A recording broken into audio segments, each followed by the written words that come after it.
This is ANAplus, powered by the African News Agency. My name is Lance Witten. You're watching Newsbite, where we give you everything you need to know about Africa now.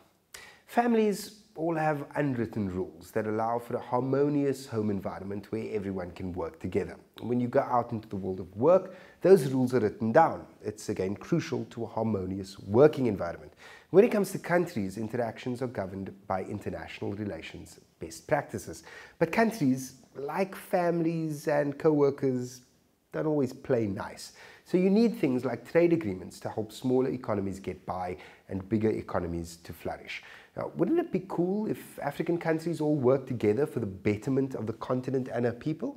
Well, want to know more about that? The African Continental Free Trade Area Agreement was recently officially launched at the African Union Summit on the Go in Niger. Now, this is an agreement that had already been ratified back in April, but was officially launched at Africa's Gathering of Nations in that country's capital, Niamey. Now, the agreement will cover a market of 1.2 billion people and an estimated gross domestic product of $2.5 trillion across all 55 member states of the African Union. The African Development Bank has been central in shaping the Continental Free Trade Area Agreement, setting its strategy and format and approving a $4.8 million grant to the AU to set up a secretariat and to accelerate its rollout. Nigeria, Africa's biggest economy, made history at the summit by becoming the 54th African country to sign up. Niger's president, Mahamadou Issoufou, said the continent had waited far too long to get this agreement signed, sealed and delivered, and was proud to have the auspicious occasion take place in his country.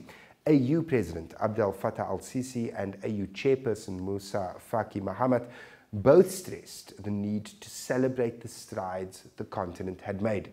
And right they are. This is the world's largest free trade area since the formation of the World Trade Organization. But what does that mean? Well, for one, it makes doing business in Africa with other Africans a hell of a lot easier. It would ease the movement of business people and goods and services within the trade area, giving African businesses a much larger marketplace. For individual manufacturing economies, for example, it would be easier to export their goods elsewhere in Africa rather than having their goods shipped at greater cost and with higher duties elsewhere in the world.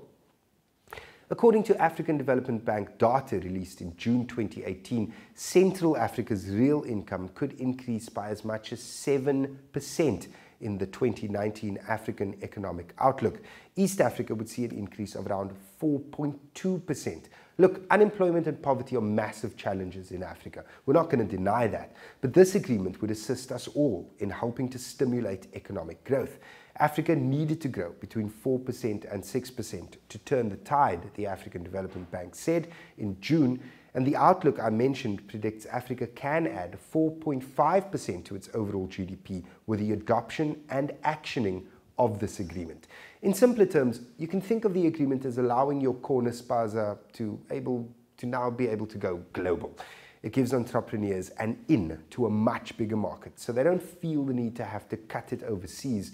If their goods and services aren't a good fit for the market in their country, it's now much easier for them to go to a neighboring country or another country in their region or any other country in Africa to do business. It's Africa taking control of Africa's wealth, be it tangible consumables and goods or skills and services. In supporting your family and friends within any given community grouping or structure, you'll find businesses prosper. We help each other out. In so doing, we lift one another up out of the mire of poverty and exclusion by creating an inclusionary environment. Now, think of that on a continental scale. It's huge.